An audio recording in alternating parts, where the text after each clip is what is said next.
to 1/2 plus 1 over 1/2 plus 1 from 1 to 9. This is 3/2, but I have to flip it. And this is x to 3/2 from 1 to 9. Leave the 2/3 outside, patiently waiting. So this is the square root first. So the square root is 3.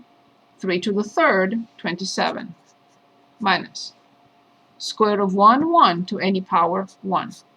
27 minus 1, 26. 2 times 26 divided by 3.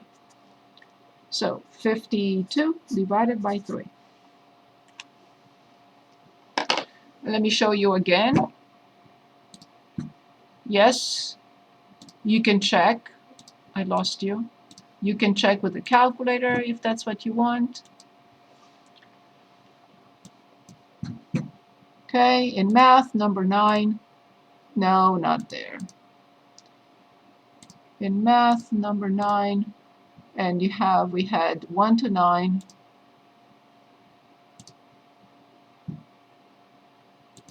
And that's the square root of x.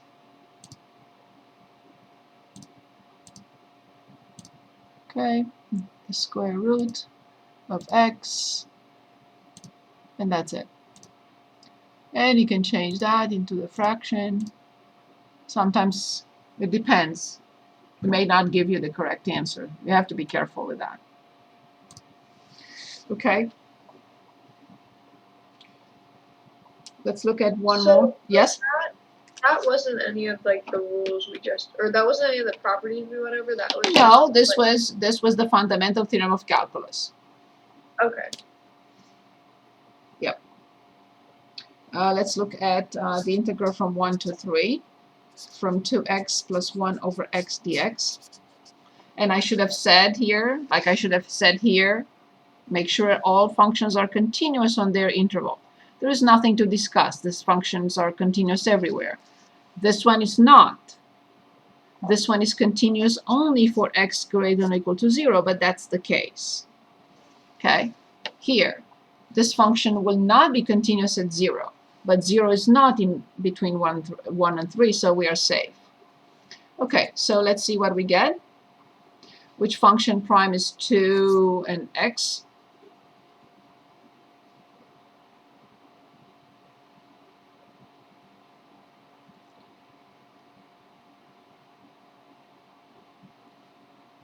X squared over 2. Very good. Plus, which function prime is 1 over x? Natural log. Of the absolute value of x. Awesome. From 1 to 3. You can say, but 1 to 3 is positive. Yes, I'm going to drop this, but I want you to remember that you always have to put it first in there. Okay, so I plug in 3. When I plug in 3, I have 9 plus natural log 3 minus when I plug in 1 and minus when I plug in 1, and I saw many of you wrote natural log 1, but that's 0, right? So this is definitely, it's clear, simplified, 8 plus natural log 3. So please don't write natural log e, you have to write 1. Don't write natural log 1, you have to write 0 or nothing.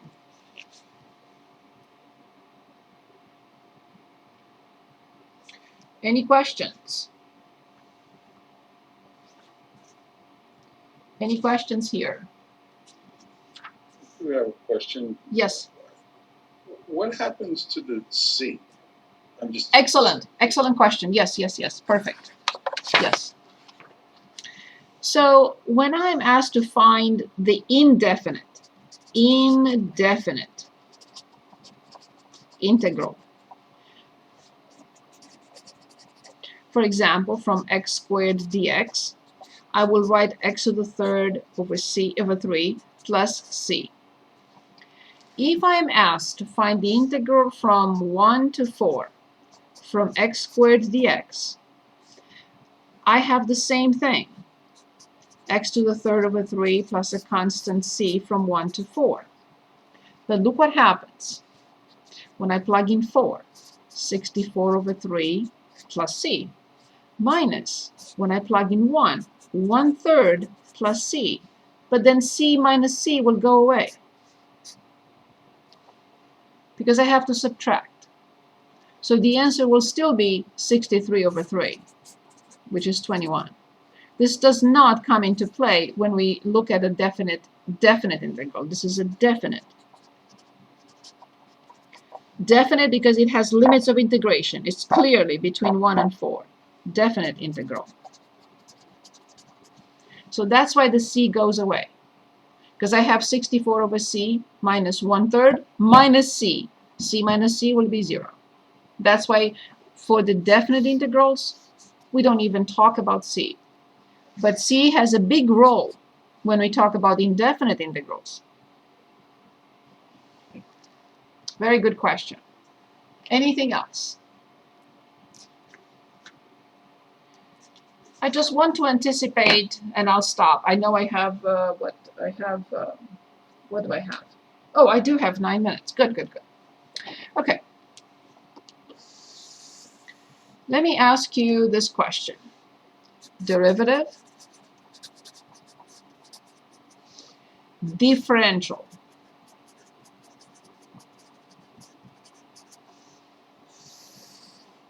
Is there any difference?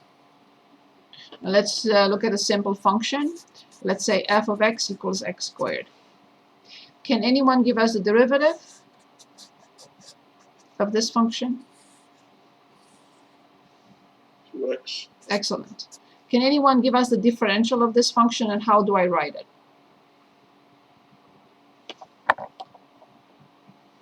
Is it dy equals 2x dx? Brilliant! Thank you. Thank you. Thank you. Thank you. What's this all? What's the big deal here? See, this is what this is. It's dy, a function times dx, which is the derivative of some other function, right? Okay, so I'm just going to anticipate something called, it's the only technique of integration we study in this course, till you get to the next course in which we have multiple methods of integration. Multiple. So this is called the substitution.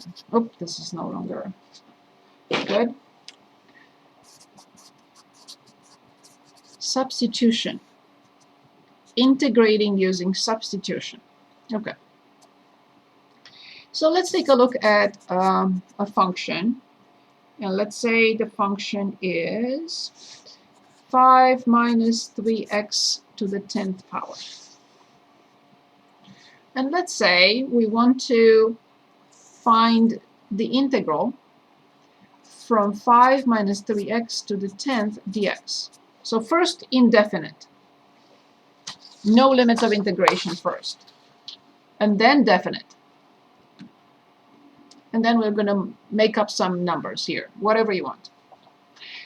Okay, so I have no idea what to do here, in the sense that I have a function to power 10.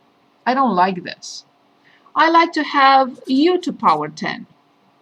I like to have t to power 10. But I don't like to have 5 minus 3x to power 10. I don't like this. It's a function inside another function.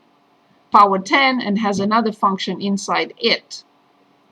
So if I say let u, or any other letter except x, be 5 minus 3x, because this is what I like. This is I don't. This piece I don't. Well, I cannot change this into an integral with u without du. So see the function times dx? If I use a substitution, whatever I have here has to have only u, not x, and u, just u. But any integral has to have, if the variable is x, it has dx. If the variable is u, it has to have du. So this is my function, and I have to find its du. What is du for this function? And don't forget what you just told me.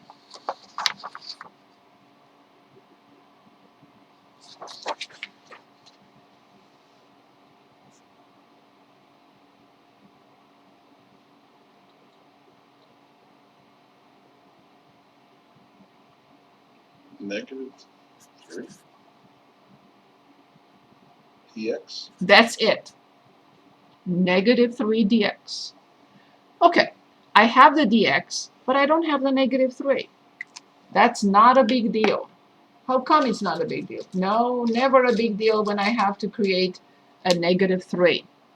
I can multiply by negative 3 and divide by negative 3. I didn't do anything. This is 1.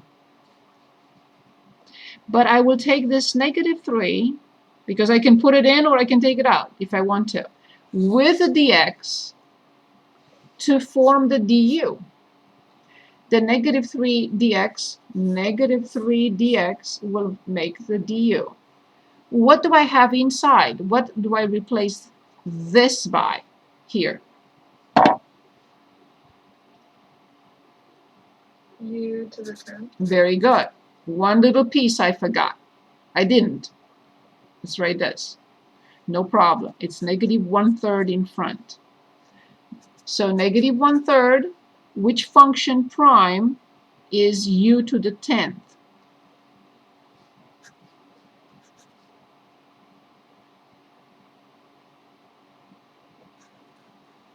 U to the 11th over 11. Plus a constant c.